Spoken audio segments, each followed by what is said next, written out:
En Esto Creemos es una serie en la cual exploramos las 28 creencias de la Iglesia Adventista.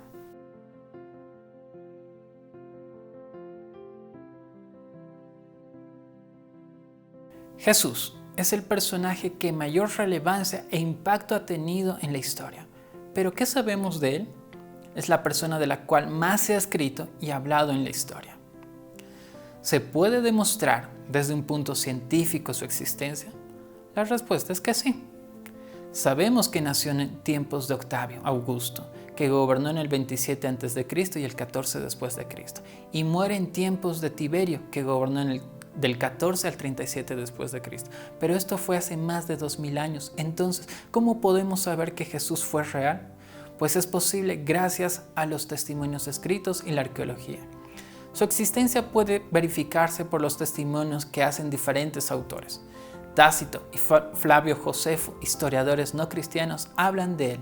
Tácito escribió lo siguiente: por lo tanto, aboliendo los rumores, Nerón subyugó a los reos y los sometió a penas e investigaciones por sus ofensas. El pueblo que los odiaba los llamaba cristianos, nombre que tomaban de un tal Cristo que en época de Tiberio fue ajusticiado por Poncio Pilato.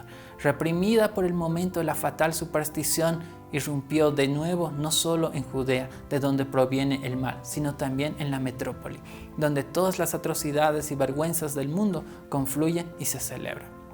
Flavio Josefo, un judío de noble familia que adquirió la ciudadanía romana, escribe el siguiente testimonio: por este tiempo apareció Jesús, un hombre sabio, y atrajo hacia él muchos judíos. Y cuando Pilato, frente a la denuncia de aquellos que son los principales entre nosotros, lo había condenado a la cruz, aquellos que lo habían amado primero no le abandonaron. Podemos añadir otra prueba, una arqueológica, de los elementos que rodean a la época en la que vivió la figura central del cristianismo. En el anfiteatro de Cesarea, una ciudad romana que está en la costa de Israel, se ha encontrado la conocida como Piedra de Pilato, que tiene una inscripción en la que se dice que Poncio Pilato construyó un edificio en honor al emperador Tiberio. Estos son unos cuantos ejemplos. Si buscamos, encontraremos más pruebas de su existencia. Ahora, al leer la Biblia, especialmente en el Antiguo Testamento, encontraremos cientos de profecías de que Jesús vendría a este mundo. Si vamos al primer libro de la Biblia, en Génesis 3:15, dice: pondré enemistad entre tú y la mujer, entre tu descendencia y la suya. Su descendencia te aplastará la cabeza y tú la morderás el talón. Encontramos la primera profecía de que un día Jesús vendría a este mundo. Mostraba que Jesús sería muerto, pero con su resurrección Él vencería y aplastaría la cabeza de la serpiente. Jacob, al bendecir a sus hijos, profetizó el tiempo en el que vendría el Mesías. No se apartará de Judá el cetro ni el bastón de mando de entre sus rodillas, hasta que llegue aquel a quien le pertenece y a quien obedecerán los pueblos. Génesis 49:10. Cuando Jesús nació en Israel, ya no gobernaba un judío, el rey Herodes era un extranjero, y es Jesús quien establece un nuevo reino en Israel y en el mundo, y recupera el reino que le pertenece. Daniel también marcó el tiempo en el cual vendría el Mesías. Han sido fijadas 70 semanas para que tu pueblo y tu ciudad santa pongan fin al delito, acaben con los pecados, expíen su culpa, establezcan una justicia eterna, sellen la visión y la profecía y la consagren en lugar santísimo. Entérate y entiende bien esto. Desde que se promulgó el decreto de restaurar y reconstruir Jerusalén hasta la llegada de un príncipe ungido, pasarán 7 semanas y 62 semanas. Será reconstruida con sus calles y fosos, pero en momentos difíciles. Después de las 62 semanas, el ungido será eliminado. Las tropas de un príncipe que llegará después destruirán la ciudad y el santuario. Su fin será una catástrofe, pero hasta entonces habrá guerras, pues han sido decretadas devastaciones. Pactará con muchos una alianza firme durante una semana, y a la mitad de la semana pondrá fin al sacrificio y a la ofrenda. En un ala del templo implantará la abominación devastadora, hasta que el final decretado se abata sobre el devastador. Daniel 9:24-27. Y si revisamos, a la mitad de la semana 70 se da muerte a Jesús, el Mesías. En Miqueas 5:2 vemos dónde nacería, pero tú, Belén Efrata, entre los pueblos de Judá eres un pueblo pequeño, pero llegarás a ser muy importante. En ti nacerá un rey de familia muy antigua que gobernará sobre Judá. Isaías mencionó que nacería de una joven. Pues bien, será el propio Señor quien les dará una señal. Véanla, la joven está embarazada y va a dar a luz un hijo al que llamará Emmanuel, Dios con nosotros. Isaías 7:14. Y así podríamos ver cada profecía y verificaríamos que todo se cumple en Jesús. Cuando Juan escribe su evangelio, inicia de la siguiente manera. En el principio ya existía la palabra, y la palabra estaba junto a Dios y era Dios. Juan 1:1. Juan quiere mostrarnos la naturaleza de Jesús.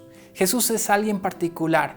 En Él lo divino y lo humano se une. Por eso también dice, y la palabra se encarnó y habitó entre nosotros, y vimos su gloria, la que le corresponde como Hijo único del Padre, lleno de gracia y de verdad.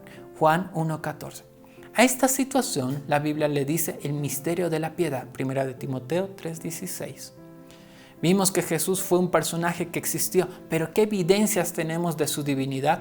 En la Biblia vemos muchos de sus atributos divinos. Jesús se acercó y les dijo, Dios me ha dado pleno poder en el cielo y en la tierra. Mateo 28:18. También la Biblia dice lo siguiente, Jesucristo es siempre el mismo ayer, hoy y por toda la eternidad. Hebreos 13:8. Mostrándonos el poder y su existencia eterna.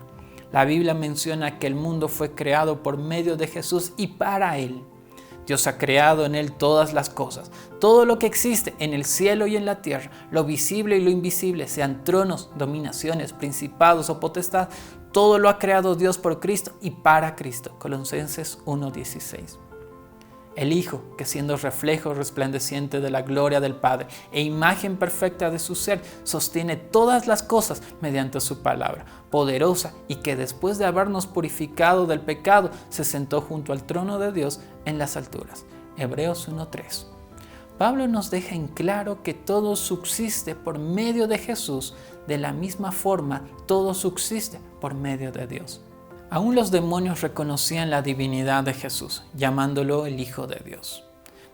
Mateo 8:29. También llegó a ser reconocido como Dios. Juan menciona, Tomás contestó, Señor mío y Dios mío. Juan 20:28. Él mismo llegó a usar el tetragramatón en referencia a sí mismo diciendo, yo soy.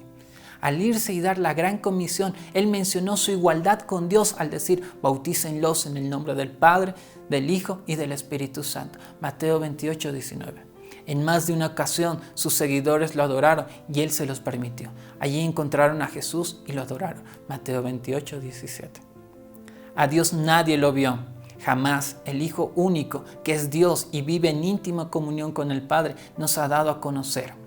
Juan 1:18. Al ser Jesús un ser único, nos dio una gran bendición, ver al Padre. Conocimos cómo es Dios al ver a Cristo. Él es la conexión entre el ser humano y Dios. El hombre al pecar ya no podía disfrutar de la presencia de Dios, ya no podía comunicarse con su Padre, pero en Jesús todo se restauró. Jesús en su humanidad tiene la capacidad de comprender todo lo que pasamos. Como humano pasamos por momentos felices, tristes, lloramos, atravesamos la pérdida, la traición, el abandono. Jesús sufrió el abandono cuando sus enemigos lo capturaron. Sufrió la traición de alguien que lo llamó maestro. Pedro, que había dicho que lo seguiría hasta la muerte, lo negó. Sufrió el rechazo. Su propio pueblo exigió su muerte. Por eso Él dijo, les he dado ejemplo para que se porten como yo me he portado con ustedes. Juan 13:15. Es por eso que Jesús es nuestro restaurador. Solo en Él podemos encontrar el refugio del Padre, su salvación y su bondad. Por eso la Biblia dice, ningún otro puede salvarnos, pues en la tierra no existe ninguna otra persona a quien Dios haya constituido autor de nuestra salvación. Hechos 4:12. Gracias por acompañarnos hoy. Nos vemos en el siguiente tema.